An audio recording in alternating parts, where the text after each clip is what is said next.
So if we've had an inquiry about Tavistock overseas and it's got all these terrible revelations that led to being shut down, surely we need some sort of inquiry just to make sure that what we're doing here is not following that bad example.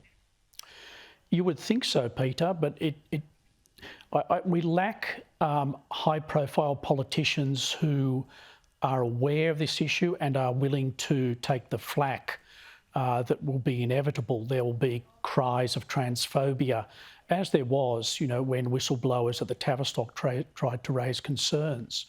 But I think one of the differences is that here in Australia, the public broadcaster, the ABC, their high-profile programs, Four Corners, Australian Story, have uncritically promoted this gender medicine and the Royal Children's Hospital in particular, whereas in the UK, Hannah Barnes worked for the Four Corners equivalent, the BBC Newsnight program, and that program did very dogged and persistent investigative reporting.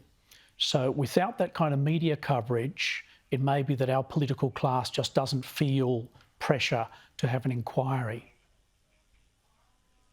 I imagine one of the ways the federal government and senators could be involved too, in particular, is the way in which Medicare funds. I mean, I know a lot of these clinics are run under the auspices of state governments, but the Medicare provider numbers, the item numbers that are used for the provision of some of this treatment, that falls into the realm of the Commonwealth. And I'd say through the TV to senators who might be watching, this is where they could at least have an inquiry to be sure that we're not doing to a generation of children in Australia what we've seen end up in the courts in the UK and lives ruined.